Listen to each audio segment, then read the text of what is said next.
venimos desarrollando estos programas de cada domingo y el tema propuesto para hoy, dígalo conmigo, es ¿cómo estudiar un pasaje de la Biblia? ¿Cómo estudiar un pasaje de la Biblia?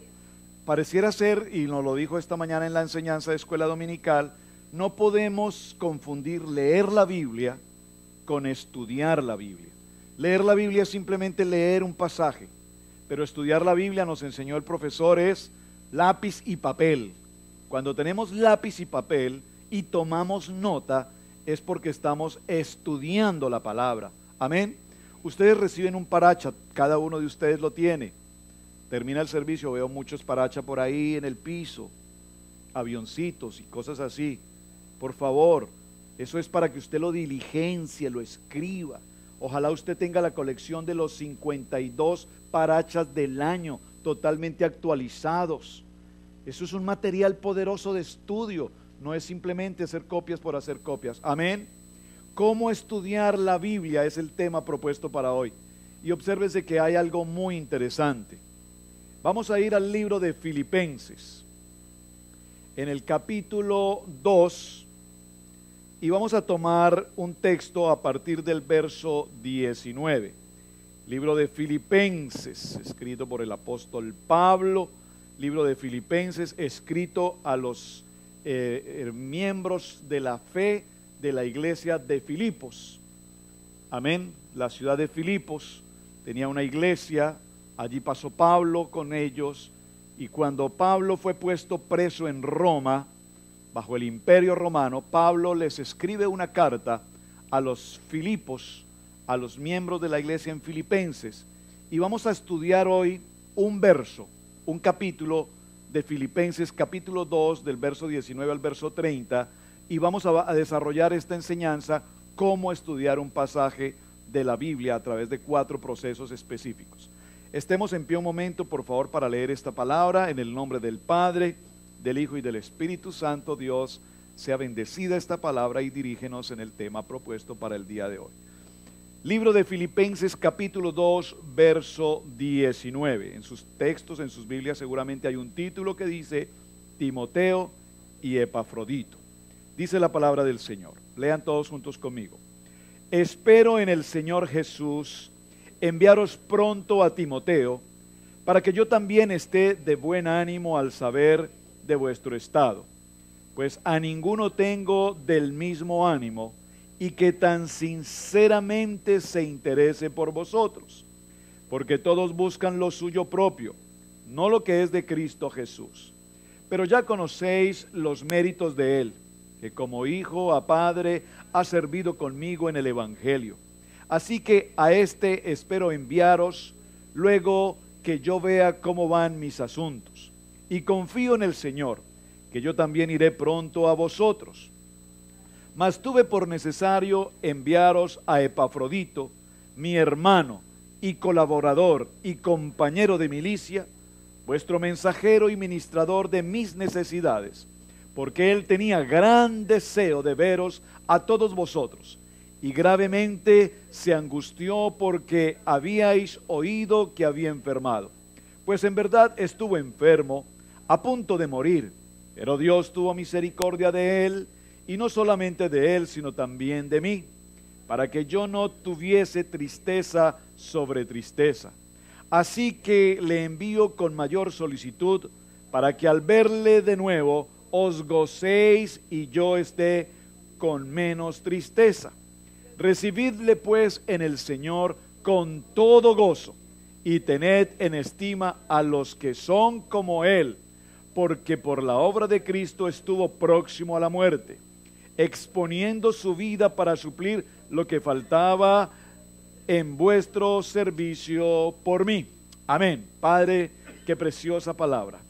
Señor, ahora vamos a introducirnos en este propósito de este tema, y a través de esta carta a Filipos, Señor, enséñanos qué nos quieres mostrar con Timoteo y Epafrodito. Una palabra especialmente en el día de hoy dirigida a los varones de la iglesia en el cuerpo de Cristo. Así es que, Señor, ministranos a cada uno y permítenos recibir la bendición que ya tú tienes propuesta en este día. En el nombre poderoso de Cristo Jesús, Amén, amén y amén. Bueno, mis hermanos, tomen asiento. Espero que estén atentos cada uno con su paracha, con sus notas. Y vamos a desarrollar un tema que la verdad es algo especial. Cuando venimos revisando cada uno de estos temas, recordemos que durante la primera semana hablamos de la inspiración de la palabra y declaramos la palabra de 2 Timoteo capítulo 3, verso 16, y dijimos que toda la palabra es inspirada por Dios, toda la palabra. Y aquí quiero hacer un pequeño paréntesis, toda la palabra, porque cuando nosotros leemos esta nota de Filipenses capítulo 2, del verso 19 al 30, si usted lo nota, allí prácticamente no hay un mensaje.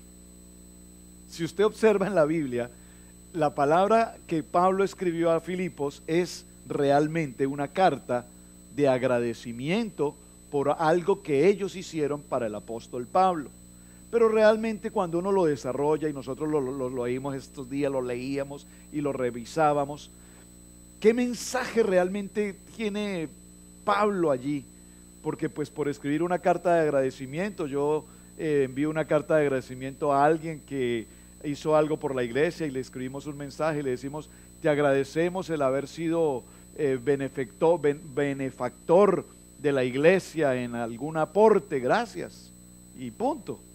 Pero si nosotros vemos este verso de Filipenses, vemos que la carta es muy extensa y es muy profunda, pero no deja de ser simplemente una carta de agradecimiento. Ahora, la primera semana vimos inspiración, lo que significa que Filipenses 2:19 es toda la escritura inspirada por Dios, lo que significa que la carta que el apóstol Pablo escribió allí es una carta, ¿cómo? Inspirada por Dios, de tal manera que si fue inspirada por Dios y Dios permitió que estuviese en la Biblia, es porque Dios nos va a hablar a través de ella. Amén. Primera semana vimos el tema de inspiración, luego en la segunda semana vimos lo que es la fundación de la palabra, la Biblia, y recordamos que la Biblia puede ser demostrada desde todos los aspectos de la vida, históricamente, geográficamente, políticamente, socialmente, en la ciencia, en todos los aspectos, la Biblia puede ser demostrada. Vimos 7 razones por las cuales Dios dio la Biblia. Amén, amén, amén. Y la semana pasada vimos el tema de la iluminación, un tema extraordinario. El servicio de la semana pasada era una palabra profunda para nosotros. Abre mis ojos. Abre mis ojos. Y sobre este tema de abre mis ojos, yo quisiera aún incluso continuar trabajando sobre este tema en el servicio, pero vamos en un orden. Pero el tema de la semana anterior tiene que ser el tema central de nuestra vida en Cristo Jesús. Abre mis ojos, Señor, para que yo vea las grandezas de tu maravilla. Señor, abre mis ojos, que en medio de las adversidades, las pruebas, las críticas, las situaciones difíciles que a diario vivimos, los momentos de duda, de tentación, de debilidad, Señor, abre mis ojos para ver lo que yo humanamente no puedo ver. La hermana Pili hizo una pregunta esta mañana extraordinaria. ¿Qué ves?, preguntó ella. ¿Qué ves? ¿Qué ves? Y alguien contesta, yo veo 3 micrófonos, un púlpito, pero eso es lo que humanamente vemos. El Señor quiere que veamos hacia el mundo espiritual. Cuando nosotros estamos en Cristo Jesús, somos una nueva criatura en Cristo, nuestros ojos se abren. Dice la palabra que Cristo en la cruz, al momento de morir, el velo del templo se rasgó y se abrió un panorama sobre algo poderoso espiritualmente. Nosotros tenemos que definitivamente, iglesia, aprender a caminar por la fe en el mundo espiritual. Necesitamos tener claridad sobre esto, iglesia. Yo me ocupo en especial porque escucho de mis hermanos en el cuerpo de Cristo, no hablo de la iglesia en particular, el cuerpo de Cristo. Uno escucha de los hermanos en Cristo las quejas, las angustias, los dolores, las preocupaciones, los temores, el no tengo, el no puedo, el no soy, y ahí estamos. Pero cuando estamos caminando en un propósito de Dios, en el propósito de Dios, y Dios abre nuestros ojos, sin lugar a duda, iglesia, que nosotros veremos el propósito espiritual que ya Dios tiene para con cada uno de nosotros. Amén. En sus notas, por favor, vamos a desarrollar cómo estudiar la Biblia. Escriban el punto número 1 a través de, dice, observación. Cuando nosotros leemos un texto bíblico, hay 4 palabras, iglesia, que se deben desarrollar para elaborar un bosquejo, y esas 4 palabras son: número 1, observación; número 2, interpretación; número 3, correlación; y número 4, aplicación. No se preocupen que ya las voy a mencionar de una en una, las voy a repetir: observación, interpretación, correlación y aplicación. Estas 4 palabras nos van a llevar a desarrollar estudio bíblico. Esto es extraordinario. Cuando nosotros leemos un pasaje de la Escritura, no nos limitemos simplemente con leerlo y decir: oh, qué bonito está, suena bonito, suena interesante. Vamos a empezar a desarrollar el texto de tal manera que encontremos qué es lo que el Señor nos quiere hablar. Amén. Escríbalo en sus notas. La primera palabra, observación. La primera pregunta que nos vamos a hacer en observación es: ¿qué te haces? ¿Qué dice? La pregunta que te haces es: ¿qué dice la Biblia? Yo coloco como base siempre mi experiencia con Dios en el libro de Josué.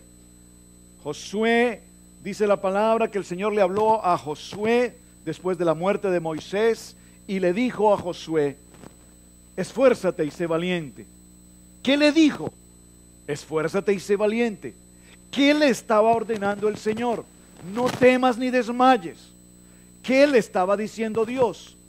Que todo lo que tú haces, si no temes ni desmayes, yo estaré contigo. Y como yo voy a estar contigo, todo cuanto tú emprendas será prosperado. Y aquí la palabra prosperado, para que nos quitemos el signo dólares de los ojos, no es la prosperidad económica. Porque cuando el Señor nos prospera a través de la palabra, tercera de Juan 2 dice: mi amado, en todo deseo que seas prosperado. Y aquí la prosperidad incluye todo. Una persona que puede ser adinerada, muy adinerada, y está enferma con un cáncer o un SIDA, pues no puede ser una persona prosperada. El caso contrario, una persona extremadamente humilde, en condiciones muy delicadas de economía, pero que goza con una muy buena salud, es una persona que tiene una extraordinaria prosperidad. Porque la prosperidad nuestra espiritualmente no está en el dinero, sino que nuestra prosperidad está, y esto sí que es un tesoro, en la salud. Basta que usted sufra una pequeña gripa, una fiebre, inmediatamente todo a tu alrededor falla, todo se acaba, entramos en una situación crítica. Amén. Entonces, cuando nosotros miramos, Camilito, ¿me puedes dar más volumen, por favor? Que es que no me escucho, dale retorno un poquito. ¿Por qué?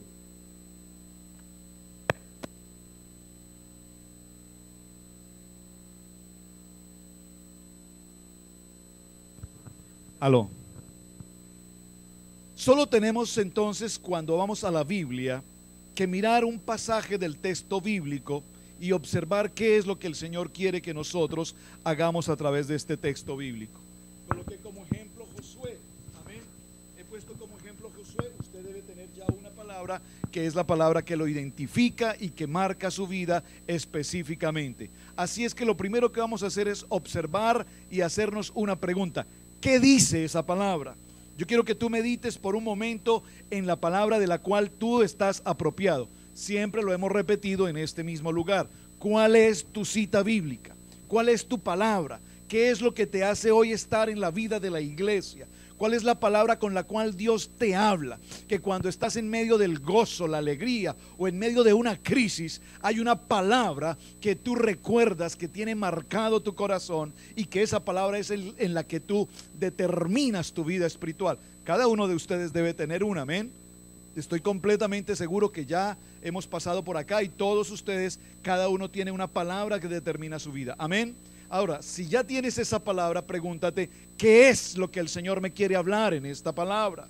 ¿Qué es lo que el Señor me quiere hablar en esta palabra? Abre las ventanas de los cielos. ¿Qué es lo que el Señor me está diciendo? Que seas fiel con el propósito de Dios. Y cuando tenemos esa fidelidad, el Señor suplirá toda nuestra necesidad. Amén. Número 2, la interpretación. Ustedes con sus parachas, vamos a tener algo importante allí con los parachas, porque la forma como se redactó este texto en particular ha sido bien complicado. Vamos a avanzar una parte y luego vamos a tener que regresar al mismo punto. Entonces, la primera pregunta es, ¿qué nos hacemos? Y aquí nos vemos que Pablo tiene la intención importante en el texto que acabamos de leer de enviar a 2 personas de regreso a Filipos. Permítame, antes de ir al punto número 2 de interpretación, la siguiente pregunta es, ¿qué significa? ¿Qué significa lo que acabamos de leer en el capítulo 2 del verso 19 al 30? ¿Qué significa? Permítame parafrasear, que estuvimos estudiando esta mañana, ¿qué es parafrasear? Permítame parafrasear el texto. Observen, el apóstol Pablo está preso en Roma. Las condiciones del apóstol Pablo en Roma eran unas condiciones extremadamente delicadas. Estamos hablando de un preso que vivía en condiciones muy delicadas. Mientras hoy los predicadores, teleevangelistas se ocupan de viajar de nación en nación y preguntar cuál es el hotel 5 estrellas en el que voy a estar, cuál es la limusina que me van a entregar, los escoltas que debo tener y $20,000 que cuesta ir en mi presentación. El apóstol Pablo tenía que ocuparse y preocuparse de saber que a cada lugar donde él iba, seguramente iba a ser flagelado, iba a ser azotado, iba a estar puesto preso, iba a ser perseguido, y él tenía que ocuparse en qué celda le colocarían, en qué condiciones infrahumanas estaría, con cuántas ratas tendría que dormir. Era una situación difícil. Pablo, siendo un hombre de Dios, estaba puesto en Roma y estaba en una crisis impresionante en esas condiciones. Por favor, déjeme parafrasear un poquito esto que estoy haciendo ahora. Quiero, recuerden la palabra número 2, visualizar. Número 1, visualizar la historia. Por un momento pensemos que somos ese apóstol.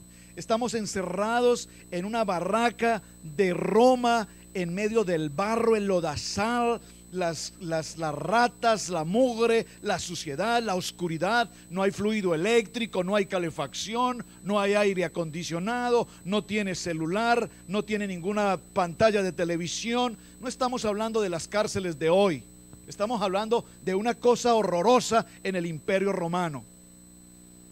Allí estaba el apóstol, y desde esa misma cárcel el mismo apóstol escribió la gran mayoría de las cartas del Nuevo Testamento.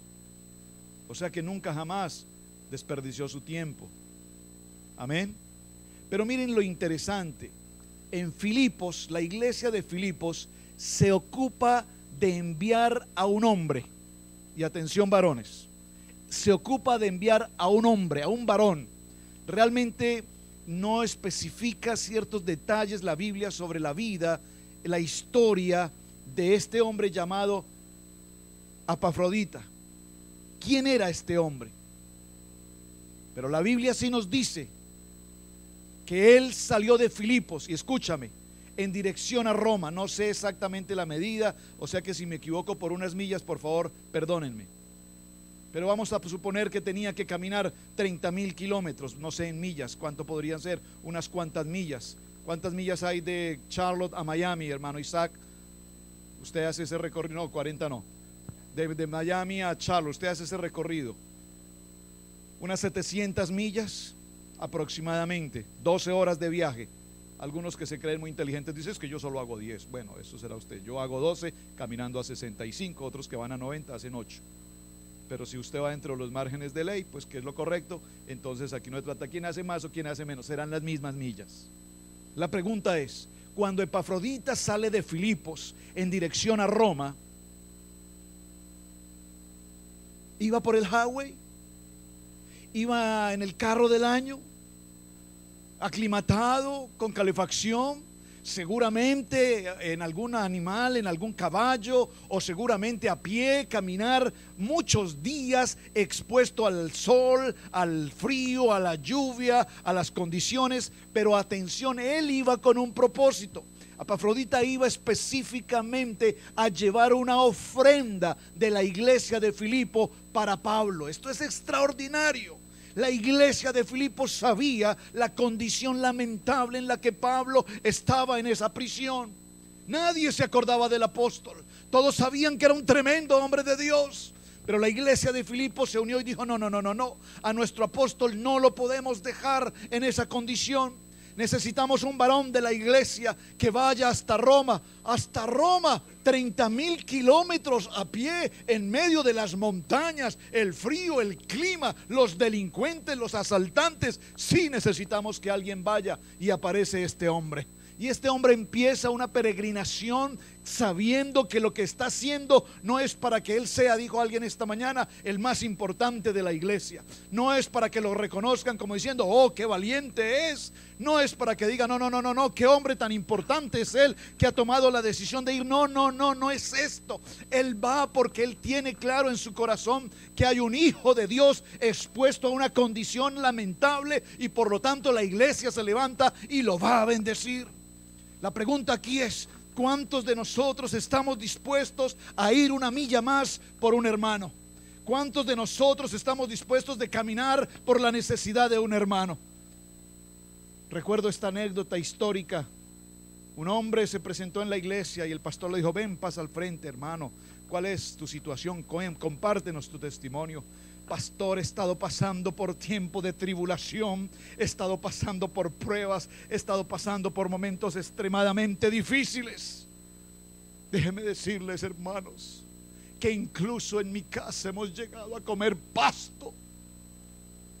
Hermanos, acaban ustedes de escuchar esta historia. Hasta pasto ha tenido que comer el hermano. Alguien de la iglesia quisiera bendecir a este hermano. Y alguien levantó la mano y dijo: yo, pastor, quiero que el hermano venga a mi casa, porque el pasto en mi casa está así de alto.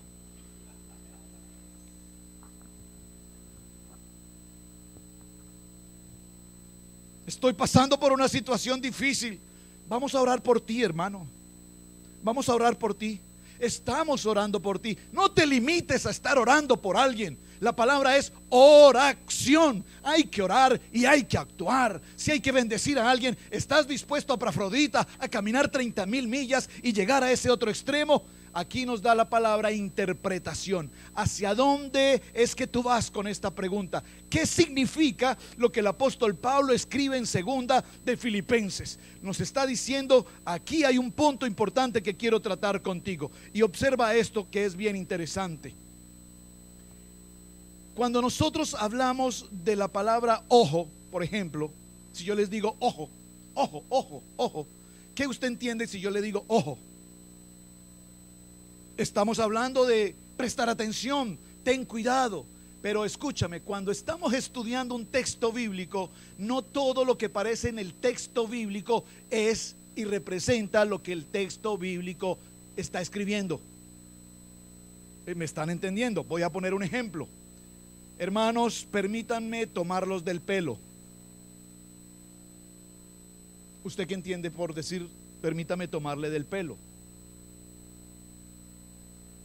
Si yo escribo en un texto bíblico, soy autor de un texto bíblico y escribo: y los hermanos tomaron del pelo al apóstol Pablo. Entonces eso significa que al pastor hay que, como dice, desmechuzarlo. Es que dices tú, como dices, mechonearlo.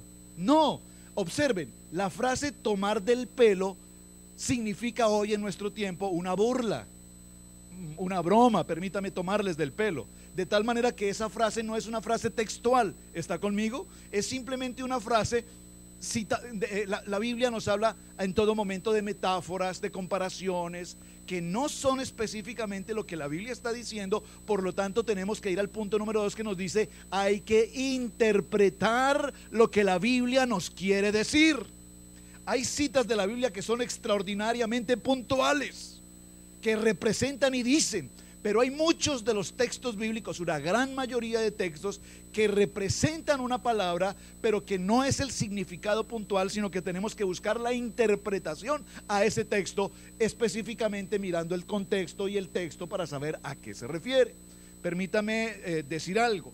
Algunas personas son dadas a abrir la Biblia en las mañanas y decir: háblame, Señor, con una palabra que me dé vida. Y abrió la Biblia: en el nombre de Jesús abro la Biblia. Y dice: y Judas se ahorcó. Como la palabra es viva y tiene poder y usted cambia el nombre de Judas, entonces usted coloca el suyo y fulano de tal se ahorcó. ¿Está conmigo? No es textual lo que la palabra quiere decir. Por eso el punto número 2 que estamos viendo ahora es específicamente la interpretación. Amén. Número 3. El punto número 3 es la correlación. ¿Y qué es la correlación? La correlación es lo que nos da la explicación a los textos bíblicos, varios textos bíblicos que podemos tomar, que son similares, que se relacionan el uno con el otro y que podemos comprobar a través de uno y de otro verso que nos está diciendo el mismo texto. Amén. Se llama la correlación. No se preocupen por las líneas que están abajo. Cuando aparezca su texto allí van a encontrar 2 líneas, porque yo voy a regresar a cada uno de estos puntos y vamos a completar lo demás. Por ahora vamos en ese orden. Amén. Punto número 2. Punto número 3, la correlación. Amén. ¿Qué es la correlación? Repito, la correlación es buscar textos bíblicos que nos hablen del mismo aspecto. La manera interesante para hacer esto es a través de una buena diccionario bíblico o una buena concordancia. La mayoría de las Biblias, al final de sus Biblias, tienen una buena concordancia. Muchas de las Biblias que ustedes tienen son Biblias de estudio. Las Biblias de estudio vienen acompañadas de textos bíblicos que soportan lo que usted está estudiando. Pero hay Biblias como la Biblia Thompson, que no solamente te dice las citas bíblicas que se correlacionan, sino que te habla de las citas bíblicas que tienen geografía o historia que hablan de esa cita bíblica. Entonces son Biblias que cuando las sabemos operar muy bien, nos dan una enseñanza muy rica. Es decir, que no solamente leemos un verso bíblico y ya, sino que la Biblia nos permite corroborar mucho más allá de lo que nuestros ojos están viendo. Amén. Ahora, observen que aquí hay algo interesante. Cuando yo hablo de la iglesia de Filipos, decíamos, es una ciudad que está en Grecia, donde había una iglesia. Pero asimismo estaba la iglesia de Gálatas, que era la iglesia de los galos en Galacia. Y también tenemos la iglesia de Corintio, en la ciudad de Corintio. Amén. Y cada una de estas ciudades tenían una iglesia, por lo tanto cada una de las cartas que hoy nosotros vemos del apóstol Pablo fue dirigida a una de esas iglesias, como el caso de Romanos, que fue escrita por Pablo específicamente a los romanos. Amén. Cuando nosotros leemos un pasaje bíblico y pareciera ser que hay mucha profundidad o poca profundidad, necesitamos buscar bíblicamente, porque la Biblia se explica bíblicamente ella misma. Me explico. Nosotros a veces queremos buscar la historia. Permítame darles mi experiencia. Estuve buscando esta semana quién era Epafrodita. ¿Quién es? ¿De dónde viene ese nombre? Y en Wikipedia, en el internet, no hay una definición de él, no la hay. No hay una biografía específica que hable de este hombre.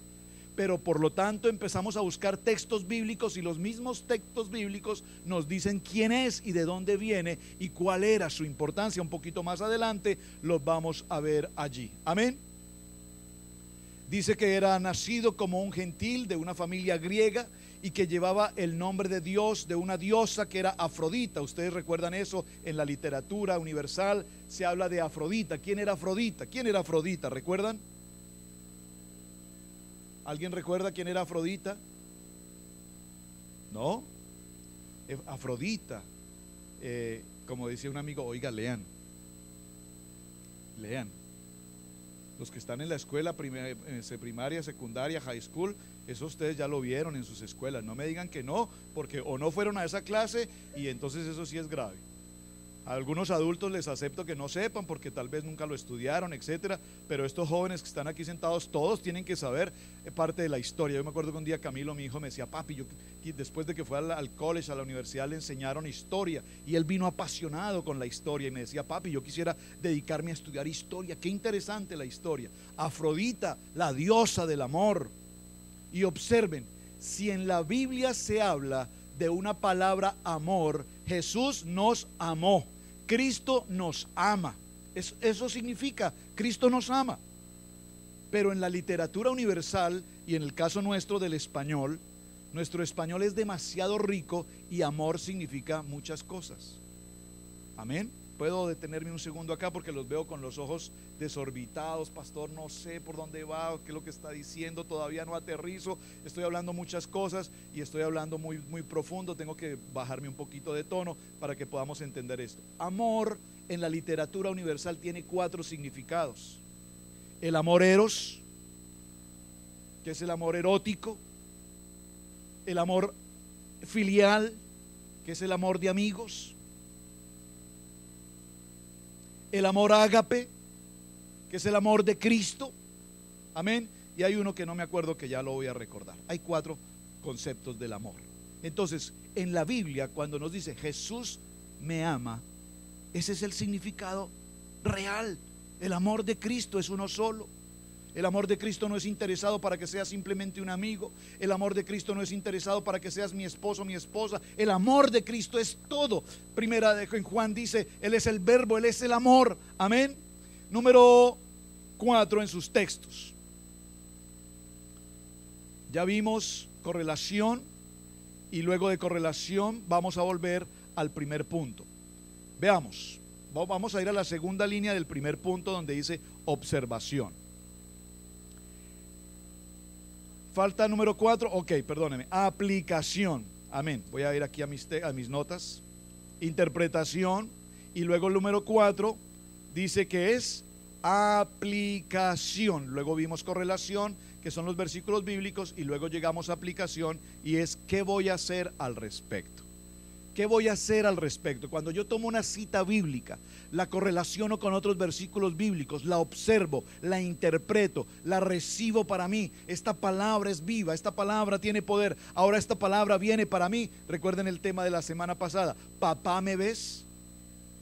Hay algo que tengo que decirte, Señor. Hay algo que tengo que entregarte, Señor. Hay algo que necesito confesarte, Señor. Hay alguna circunstancia en mi vida que no me deja tener intimidad personal contigo. Papá, ¿me ves? Entonces vamos a hacer ahora qué es lo que la palabra dice que quiere que nosotros hagamos, para que esa palabra se haga rema en nuestra vida y podamos entenderlo. Amén.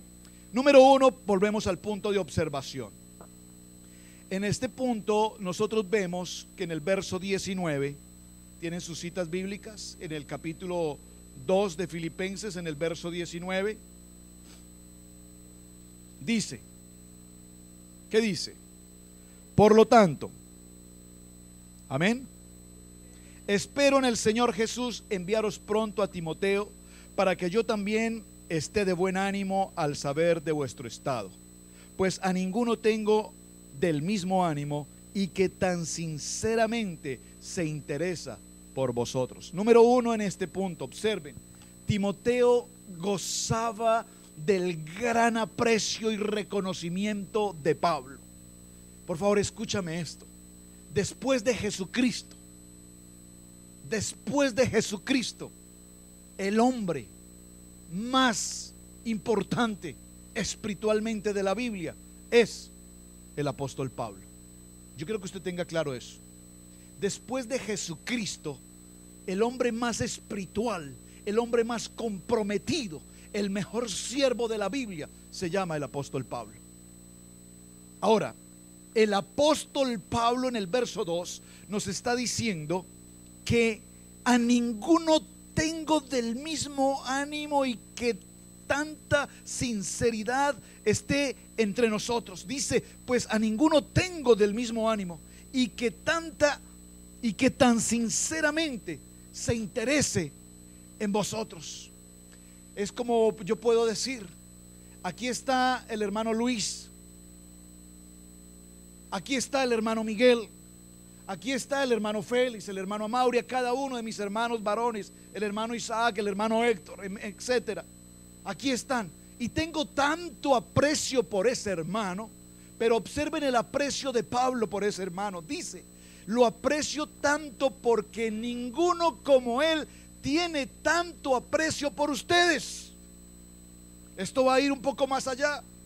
Era tan importante para Pablo que Timoteo estuviera con él, y le conocía tan profundamente, que admiraba que este discípulo amara tan profundamente a las gentes. No voy a decir específicamente a los Filipos. Era tan interesado en servir en el cuerpo de Cristo, a la iglesia. Amén. Entonces dice en el verso 19, espero en el Señor Jesús enviarles pronto a Timoteo, uno de los hombres que nosotros vemos allí. Y luego en el verso 25 dice, creo que es necesario enviarles de vuelta a Epafrodito. Él realmente vino de esa iglesia a ofrecer una causa noble a Pablo, y era ofrendarle y traerle una ofrenda para suplir todas sus necesidades. Sin embargo, en el transcurso del viaje de Epafrodito a Roma, dice el texto bíblico, lo vamos a ver un poco más adelante, que Epafrodito entró en grave enfermedad, a punto de morir. Y la iglesia de Filipos se preocupó. Mire, nunca se habían preocupado por él, hasta ahora que tuvieron noticias y escucharon que Epafrodito estaba extremadamente grave en su asunto de salud. Ahora dice, la segunda cosa que podemos observar en este texto es, en el versículo 20, Pablo habla acerca de Timoteo y dice: no tengo a nadie más que como él. Es decir, cuando nosotros leemos este punto nos damos cuenta de ese gran aprecio. Pablo, decíamos hace un momento, como el mejor cristiano después de Jesucristo, valora poderosamente la fidelidad y el compromiso tanto de Timoteo como de Epafrodito. Amén. ¿Cómo son estos hombres? Estos hombres son hombres especiales. Estos son hombres dignos de honor. Son hombres que merecen ser alabados. Son hombres que realmente han entregado su vida por el ministerio y por el llamamiento para el cual Dios los ha escogido. En el versículo 20 dice acerca de Timoteo que él se preocupa de veras por el bienestar de ustedes. En el versículo 22 dice: conoce bien la entereza de su carácter. Pablo sabía qué clase de persona era Timoteo y Epafrodito. Esto quiero significarlo de la siguiente manera: cuando nosotros le pedimos a un hermano de la iglesia una tarea, una labor, se la solicitamos porque sabemos el carácter de esa persona. Yo sé que le puedo decir a un hermano: hermano, necesito pedirte el favor de hacer este trabajo en la iglesia, y yo sé que ese hermano va a decir: pastor, con muchísimo gusto, estoy para servirle, cuente conmigo. Amén. Porque muchas veces cuando solicitamos un favor para algo en la iglesia, las personas lastimosamente, no estoy hablando de esta iglesia porque gracias a Dios aquí eso no pasa, pero contestan con una piedra en la mano: no tengo tiempo, busque a otro. ¿Por qué yo? ¿Es que no hay nadie más que lo pueda hacer? ¿O es que siempre soy yo el único que puede hacer eso? Pablo destaca en este punto el carácter de estos hombres y reconoce en ellos la fidelidad en su ministerio. En el verso 25 dice acerca de Epafrodito: mi hermano, colaborador y compañero de lucha. Estas tres frases subráyelas por favor en el verso 25 en su texto bíblico, subráyelas. ¿Por qué Pablo habla de Epafrodito diciendo mi hermano, colaborador y compañero de lucha? ¿Por qué lo dice? Ya lo vamos a resolver. Y en el verso 27 y en el verso 30 dice: estuvo a punto de morir por la obra de Cristo, arriesgando su propia vida.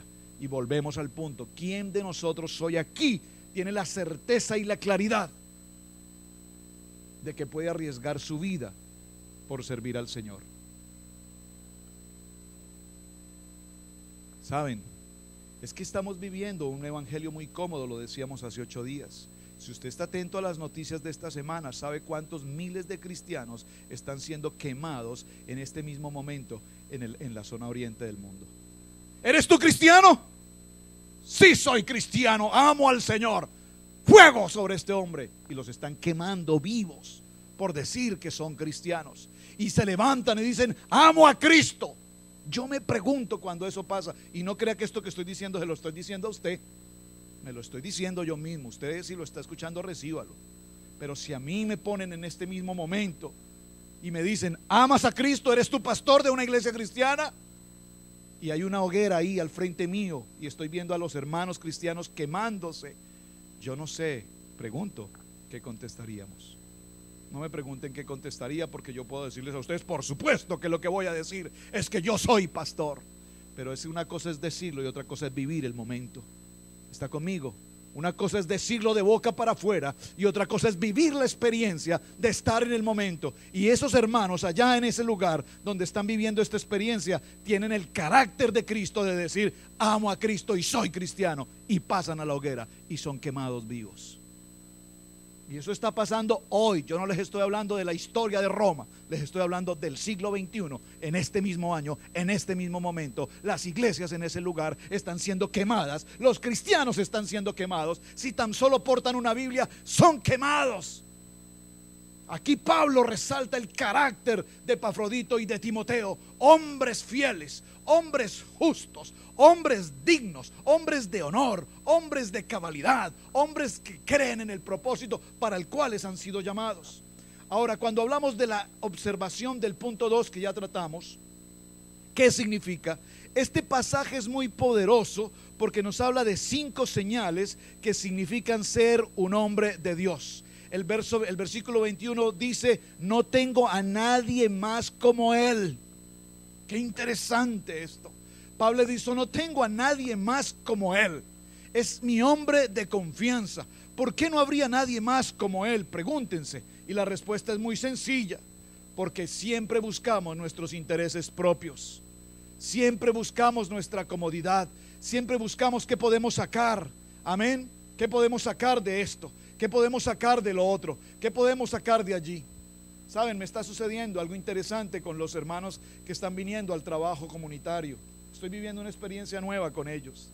Varios de los que han venido, yo no tengo ningún problema por entregarles una carta y que se presenten a la corte. Yo sé que son personas buenas, son hermanos hispanos que tienen una circunstancia de una licencia, etcétera. La corte les determina un tiempo de trabajo, 8 horas, 12 horas, 24 horas. Y ustedes saben cómo vienen. Eso es como novio recién enamorado que viene a la iglesia a buscar una novia, y entonces viene y ora y levanta las manos y se convierte a Cristo, y cuando la novia le dice no, entonces se va porque ya Cristo no le interesa. Y eso estoy viviendo, esa experiencia con los hermanos. Vienen: pastor, mire, tengo esta situación, etcétera, etcétera. Claro que sí, estoy para ayudarles. Le dije a estos hermanos: mi interés no es causarles tanto problema por este asunto. Vengan, mi interés es que conozcas de Cristo. Permíteme hablarte de Cristo. Cristo tiene que ser el centro de tu vida. Cristo tiene que ser el centro de tu hogar. Cristo tiene que ser el centro de tu matrimonio. Cristo tiene que ser el centro en el cual tú funcionas, y tu vida cambiará. Y reciben la palabra: amén, gloria a Dios. Y como cuando me entrega la carta, pastor. Bueno, pues termina de hacer las horas. Pastor, es que la necesito la otra semana. Ok, no hay ningún problema, yo te la entrego. Pero por favor, ven con el Señor, ven, congrega. Bueno, pastor, pues es que tengo fútbol, usted sabe, estoy buscando esto, estoy buscando lo otro, tengo un evento, tengo acá, tengo allá. No hay tiempo para Cristo. No hay tiempo para Cristo. No hay tiempo para Cristo. Amén. Señor, dice la primera característica de un hombre de Dios. Hay varones aquí, denme un amén. Hay varones aquí, denme un amén. Oh, pero a alguien que me hable con voz de trueno, deme un amén de varón. Hermano Miguel, deme un amén de varón. A ver, esta mañana lo escuché gritando a voz de cuello, se le acabó la garganta. Amén. Un hombre de Dios es un hombre cuidadoso. Mujeres, ahora digan amén. Esas mujeres son las mujeres de Dios.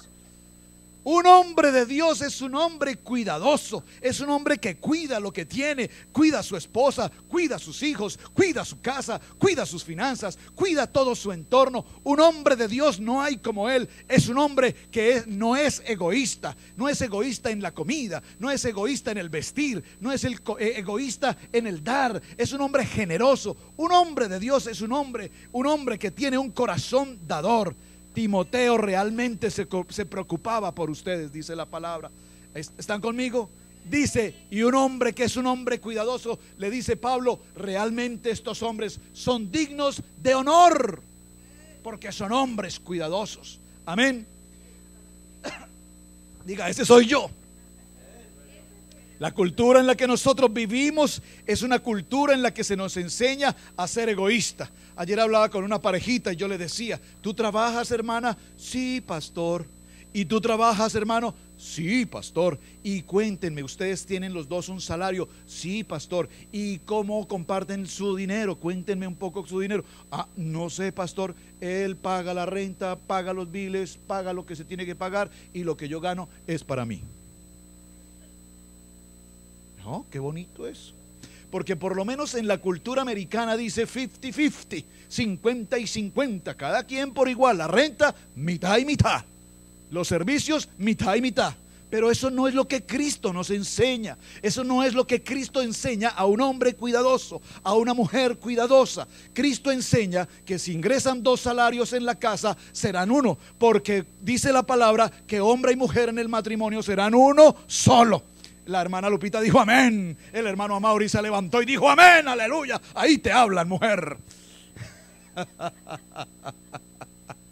Un hombre cuidadoso es el que procura que en su casa todo esté funcionando. Yo recuerdo esa anécdota que hablamos en los cursos de matrimonios. Mi amor, mira que el techo está un poco despintado, roto y las goteras caen. Sí, mi amor, mañana la arreglaré. Y mañana ha pasado 3 años y mañana la gotera es más grande, porque el hombre cuidadoso nunca tuvo el tiempo para ocuparse de esos pequeños detalles. Mi amor, las paredes se están manchando, las ventanas no están funcionando, el aire no está trabajando. Sí, mi amor, mañana.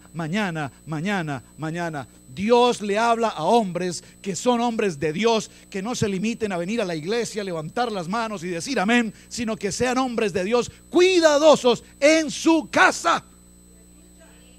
En su casa. Perdónenme, yo no quiero pasar, repito, por ponerme como que el hombre perfecto, porque ni mucho menos no lo soy, pero yo no permito que en mi casa algo que esté salido del lugar funciona, inmediatamente tengo que estar haciendo el arreglo. Inmediatamente estoy reparando aquí, estoy reparando allá, estoy reparando. No soy un experto en muchas cosas, no conozco muchas cosas. Es decir, si usted me dice que vaya y repare a su casa, pues yo no voy, porque usted debe tener un varón de su casa que lo hace. Pero si yo tengo que arreglarlo en mi casa lo arreglo yo, porque si en mi casa algo queda mal, el problema es mío, no es el problema suyo. ¿Está conmigo? Si yo tengo que pintar en mi casa, aunque yo no sé pintar, yo pinto en mi casa, y cuando yo veo mi casa digo, me quedó muy bien. El único crítico soy yo. ¿Está conmigo? Y la hermana Pili, que es muy buena crítica con su ojo clínico, y me dice, mire, aquí le faltó, aquí le falta un poquito, aquí como que le cruza, etcétera. Pero iglesia, un hombre cuidadoso es aquel que cuida lo que el Señor le ha entregado. Amén. La cultura nos ha enseñado a ser egoístas. Somos primero yo, y todo lo trabajamos en una manera egoísta. Cuando vamos en el vehículo, a ver, escúcheme, hermanas, casados, parejas aquí, cuando van en el vehículo, el hermano coloca 106.9, música cristiana, y de pronto la hermana dice, córrala por aquí, la raza, los Tigres del Norte. ¿Que no? ¿Que no pasa? No. El caso puede ser el uno, puede ser el otro, pero para mi ejemplo, lo que quiero significar es que hay egoísmo en las cosas, lo que hacemos a diario, cuando compartimos a diario. Un hombre de Dios, un hombre cuidadoso, un hombre que procura lo mejor para la persona.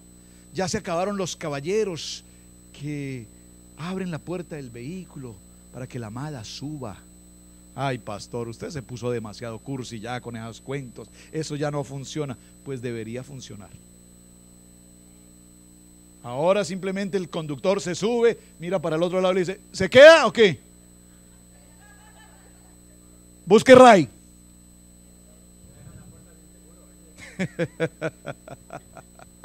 El hombre que no es un hombre de Dios es aquel que habla de sí mismo, es aquel que nunca tiene las atenciones para darle gusto a su esposa en lo que necesita. Es que todo lo critica. La persona le propone, la esposa le propone una intención. ¿Qué tal si hacemos esto? ¿Qué tal si preparamos lo otro? ¿Qué tal si sueño con una empresa? Y el otro le está diciendo, eso no sirve, eso no funciona. Mujer, qué tonteras son esas que tú estás hablando. ¿De dónde te inventas tanta cosa? Deja de estar pensando en tanta bobada y más bien ocúpate de hacerme la comida. El hombre egoísta es aquel que solamente le dice a su mujer, mujer, es tiempo, es esta noche, ahora o nunca. Hombres que creen que solamente tienen a una mujer para usarla y únicamente buscar satisfacción. Ese no es el hombre cuidadoso. Ese no es el hombre cuidadoso del que Pablo nos está hablando en este texto. Amén. Hombres que se ocupan más por su apariencia, por caerle bien y agradarle a todo el mundo, y en la casa son un caos total. Yo pensé que las mujeres iban a decir amén. Gracias.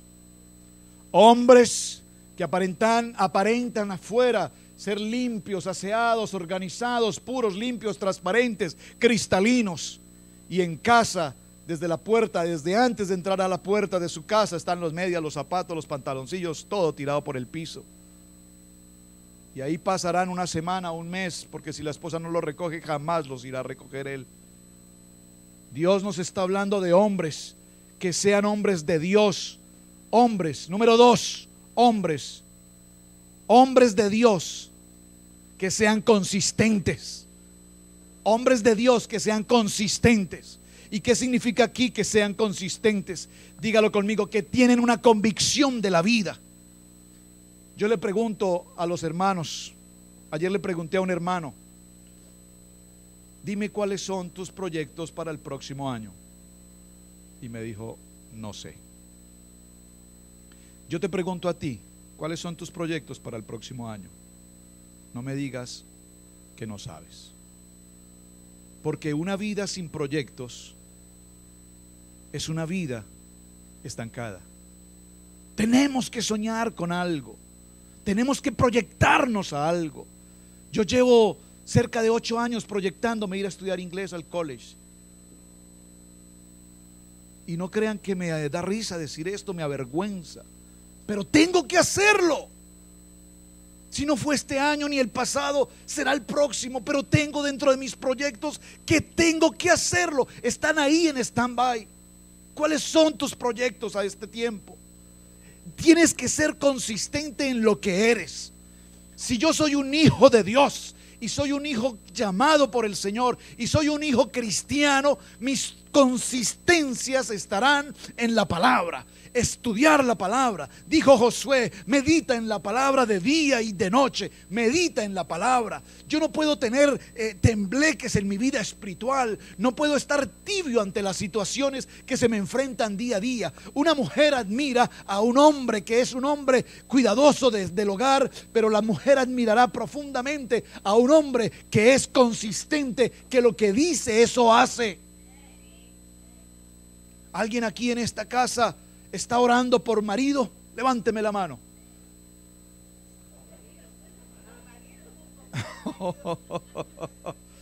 Espero que no esté orando nadie por marido, porque si es marido ya es casado, por lo tanto no podrá orar por un marido.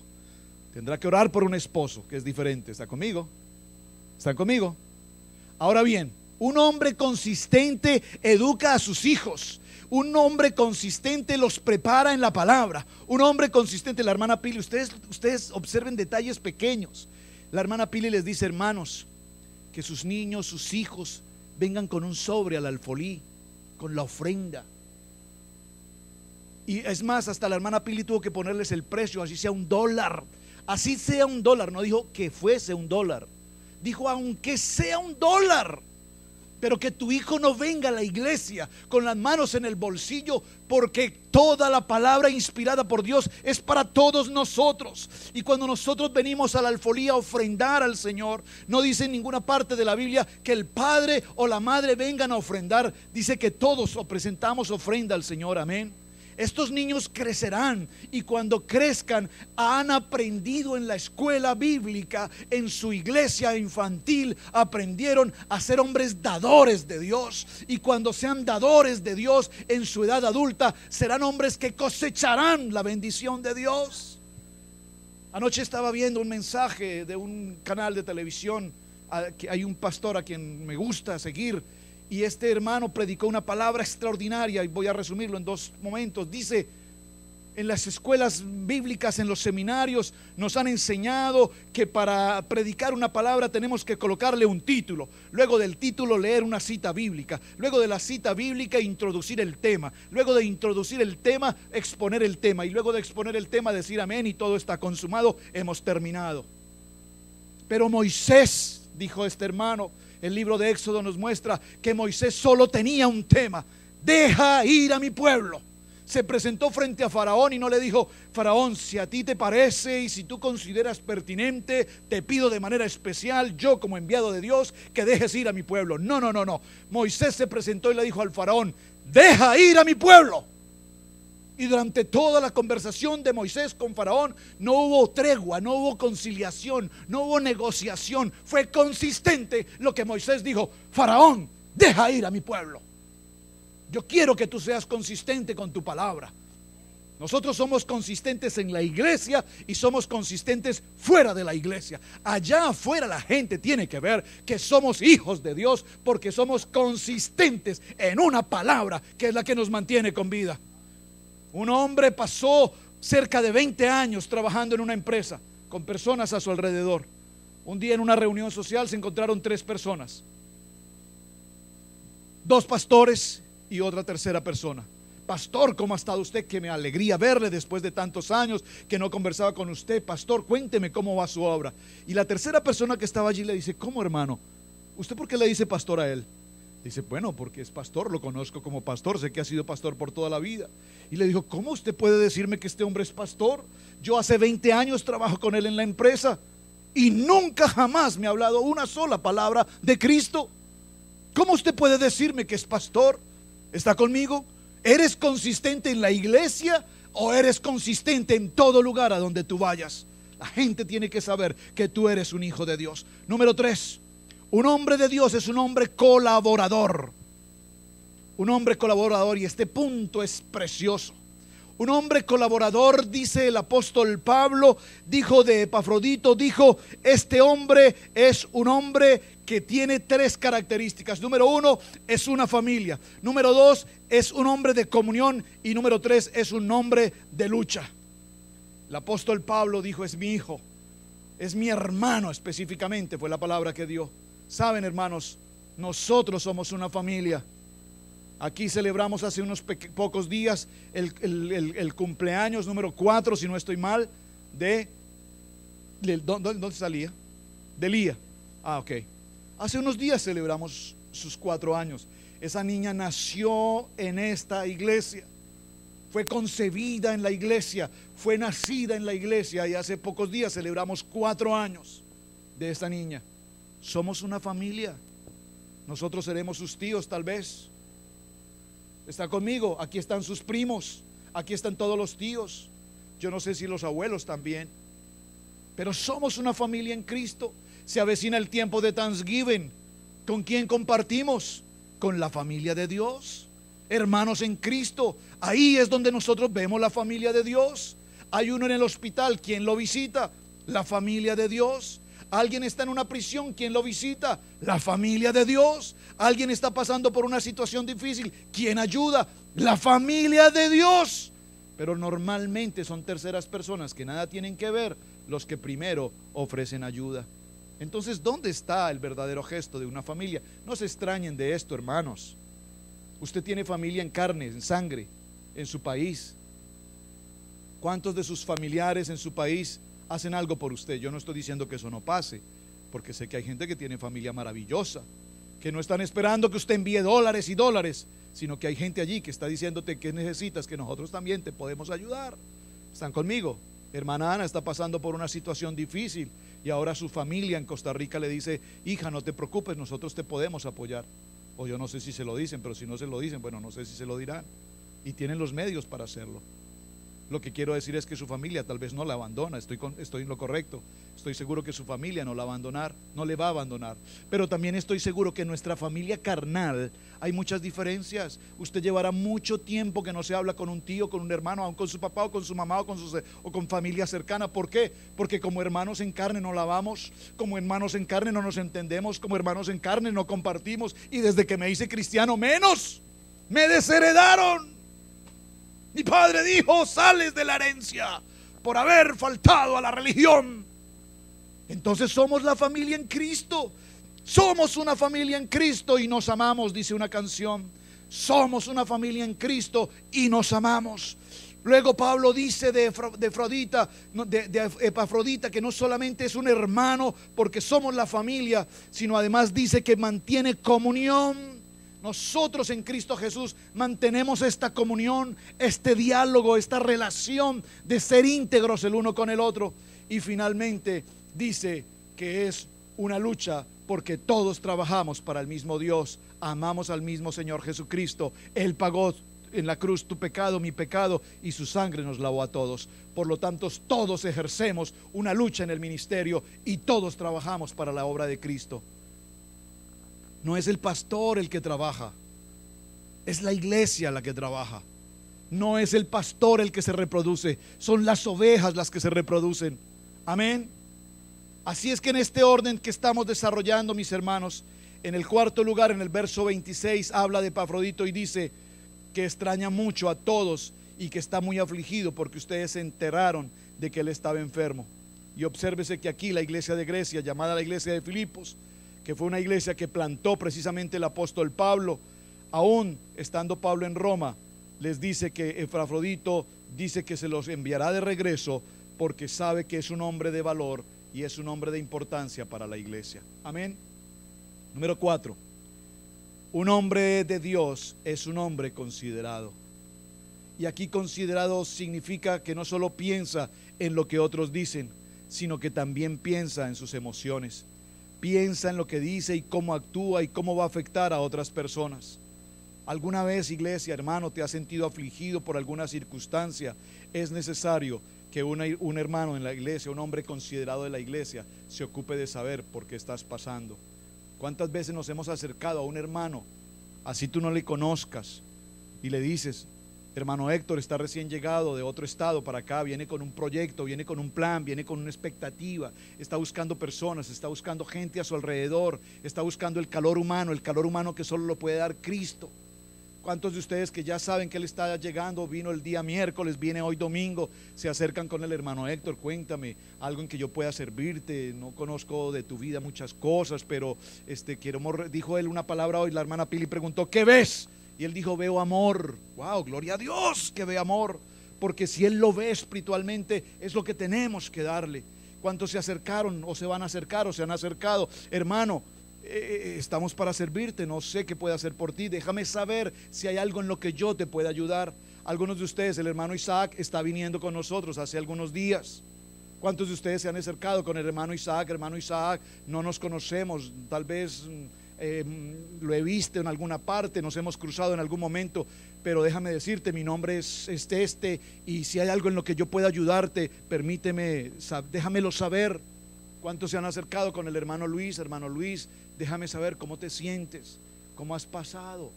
¿Cuántos han hablado con la hermana Mercedes después de que su hija viajó a su país? Ella lleva días, meses ahora sola en su apartamento. ¿Cuántos de ustedes se han acercado? Hermana, ¿cómo se ha sentido?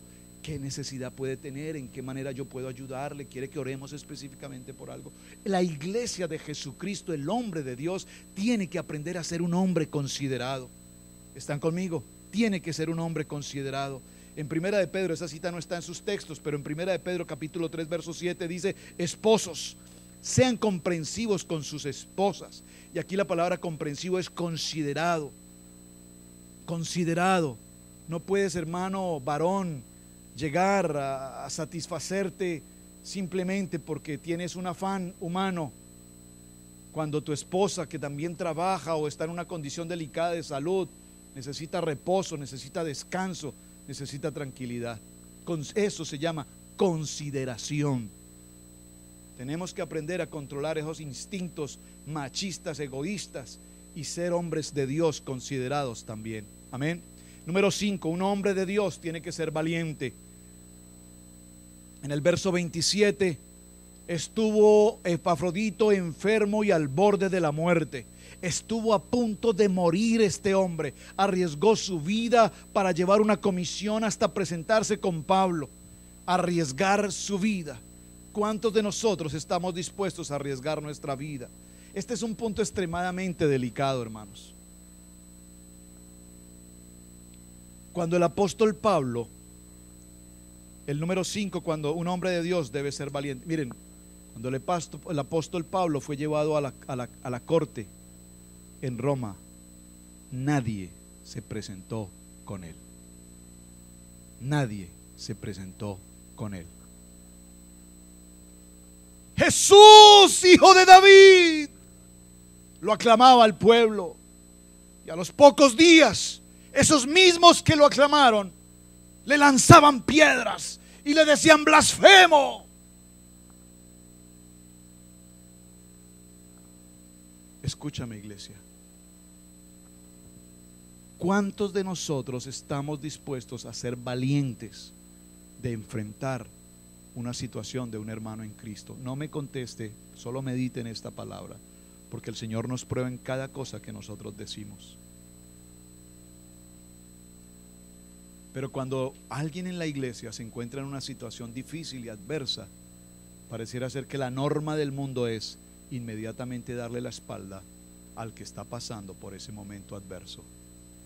Y la valentía queda en el piso, debajo del piso, y Cristo desaparece de la escena.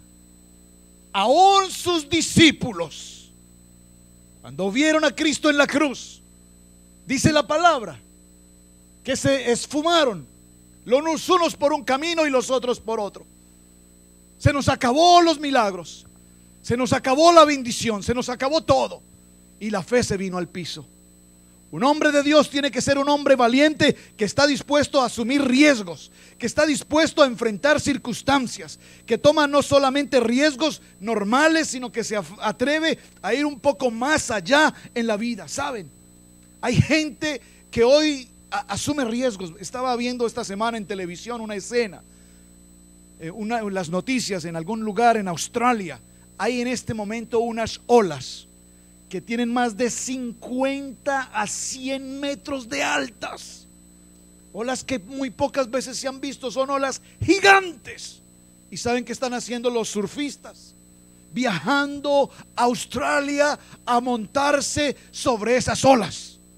Están dispuestos a arriesgar la vida por romper un récord mundial y por ser reconocidos en el libro de los Guinness como el surfista que surfió sobre la ola más alta de la humanidad. Es gente que está dispuesta a asumir riesgos.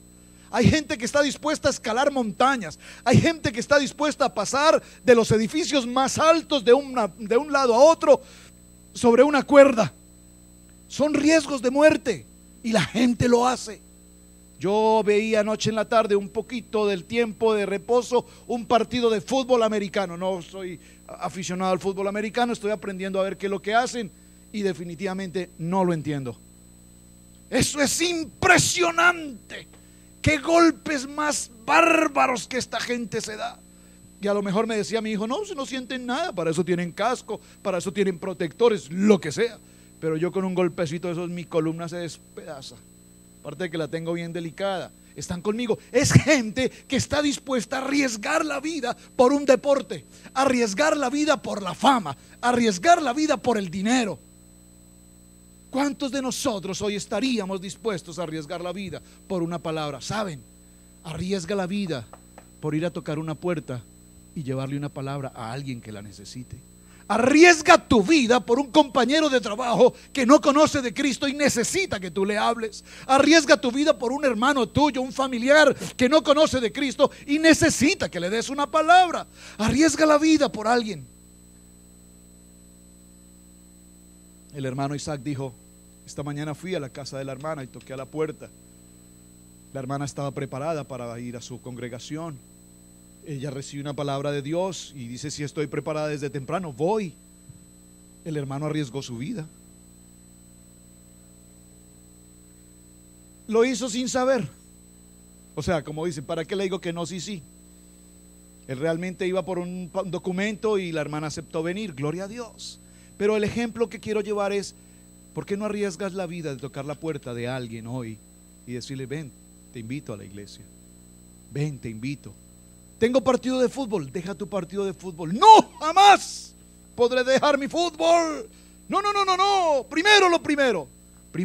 Lo primero es Cristo, porque sin Cristo no podrás jugar. Si Cristo no te da la salud, no te da la habilidad, no te da la oportunidad, no lo harás. Número uno, Cristo, amén. ¿Cuántos de nosotros estaríamos dispuestos a arriesgar la vida? Y cerremos en este punto de correlación. En la correlación, ya lo mencionamos, busca en la palabra, porque la misma palabra será la palabra que se explica. Amén.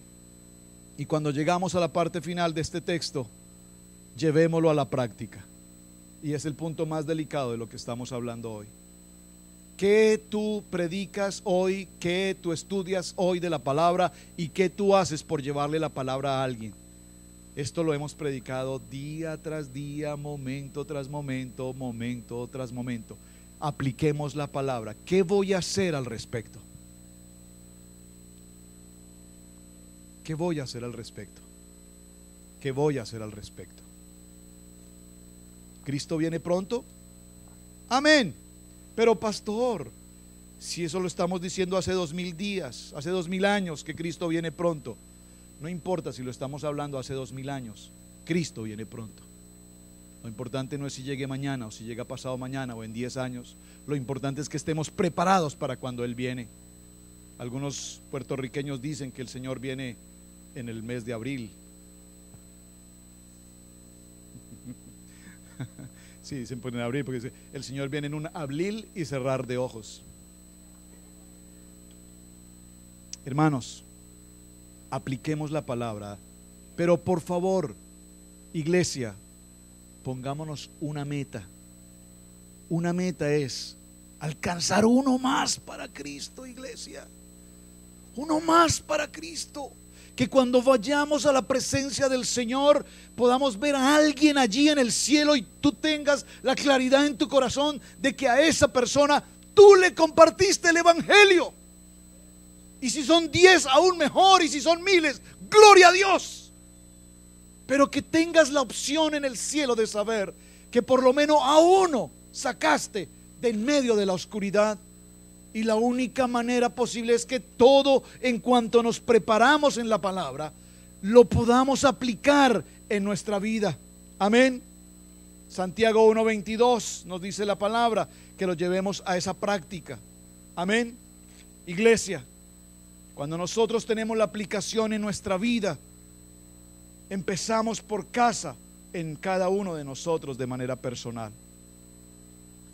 La hermana Pili nos estaba diciendo en la enseñanza de esta mañana: preparémonos, eduquémonos y formémonos para que cuando estudiemos la palabra tengamos la disciplina de estudiar la palabra. Saben, nuestro hijo Sebastián en el college, él iba muy bien preparado, muy bien fundamentado. Creemos poderosamente delante de Dios que nosotros le hemos desde niño predicado la palabra. Ha crecido en el púlpito, ha crecido con nosotros. Llegó a su college cristiano y él llegó con la completa y absoluta convicción de conocer la palabra. Ustedes lo han escuchado incluso predicar y ustedes saben que predica la palabra y lo hace extremadamente bien. Pero llegó al college y se encontró con niños de su edad que mínimo saben 300 versículos bíblicos de memoria. Mínimo. Que conocen la palabra y la han leído y la han estudiado y han introducido la palabra. Y él ahora nos llama y nos dice: yo creía que yo sabía. Y él viene para acá. Prepárense, iglesia, porque él viene con un mes de vacaciones, convencido de que en ese mes todos nosotros mínimo 300 versículos tenemos que saber. O sea que ya saben lo que les espera de Thanksgiving. Él dijo, ayer nos llamaba y nos decía: papi, hemos perdido el tiempo. Estamos perdiendo el tiempo. Nos estamos limitando a ir, sentarnos e irnos.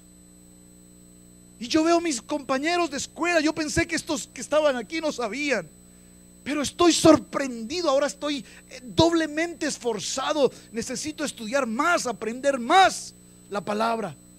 Estuvo predicando esta semana y le pusieron a todos sus compañeros al frente y le dijeron: vamos a escuchar una predicación de Joan Sebastián Alfaro, predícanos un mensaje. Y se preparó tremendo mensaje y terminó de predicar, y el maestro dijo: ahora critíquenlo,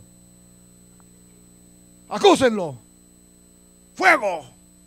Y le empezaron a llover piedras de una cosa y de otra, porque se movía, porque no se movía, porque se abrió el saco, porque se cerró el saco, porque cambió el micrófono, porque no lo cambió. Lo criticaron y nos llamó y dijo: papi, me criticaron. Gloria a Dios porque te están formando. Gloria a Dios porque eres un diamante que están puliendo. Gloria a Dios porque te están formando, te están estableciendo, te están haciendo un propósito de Dios. Y allí está el propósito de nosotros en este día. ¿Cómo estudiar un pasaje de la palabra? estudiando la palabra, meditando en la palabra, trayendo la palabra a mi corazón y haciendo que esta palabra, cuando es viva y rema en mi corazón, yo la pueda aplicar a otros. Saben, jóvenes, ustedes tienen una tarea maravillosa en sus escuelas. No se avergüencen del evangelio, no se avergüencen delante de sus compañeros. Si mientras sus compañeros de escuela están en drogas, en sexo, en perversión y quieren ponerte a ese nivel, yo sé que ustedes están en medio de un fuego. Pero manténganse firmes, consistentes en establecerse como hijos de Dios y decirle al mundo no, porque el mundo nos ha enseñado que a lo bueno le dice malo y a lo malo le dice bueno. Y lo justificamos. Decía un hermano esta semana, las iglesias cristianas están celebrando con disfraces y dulces el Halloween, porque es que es cultura americana. No es cultura americana. La Biblia no es cultura. La Biblia no es una tradición. La Biblia es la palabra inspirada por Dios, útil para redarguir, útil para enseñar, útil para que nosotros apliquemos la palabra y para que nuestras vidas sean cambiadas, transformadas y llenas del poder del Espíritu Santo. Ahí es donde nosotros nos sostenemos y en esa palabra es que nosotros nos mantenemos. En el nombre de Cristo Jesús, estemos en pie un momento, por favor. Padre, te damos gracias en esta tarde. Esta semana trabajamos en el Salmo 119:11. Dígalo conmigo, vamos iglesia, todos repítalo conmigo, todos. En mi corazón atesoro tus dichos para no pecar contra ti. Vamos todos iglesia. En mi corazón atesoro tus dichos para no pecar contra ti. Más fuerte, todos juntos. En mi corazón atesoro tus dichos para no pecar contra ti. La hermana Pili decía esta mañana, en sus países hay dichos, ¿verdad? En boca cerrada. Sencillo. Eso no lo dice la Biblia. Pero si tú mantienes tu boca cerrada, te quitarás miles de problemas. Eso no lo dice la Biblia. Es un dicho popular, pero es tan profundo que nos dice que tu lengua no hable lo que no tiene que decir. Amén. Así es que vamos a repetirlo todos juntos. Fernando, todos juntos.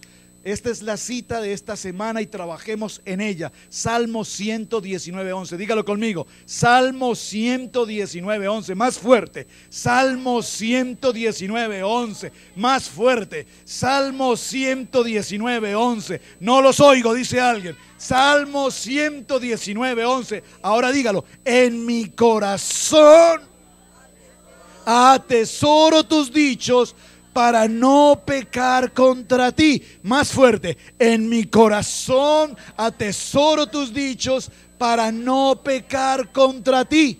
Es decir, que hay una palabra que está en mi corazón para no pecar contra Dios. Para no pecar contra Dios. Padre, te doy gracias en esta tarde.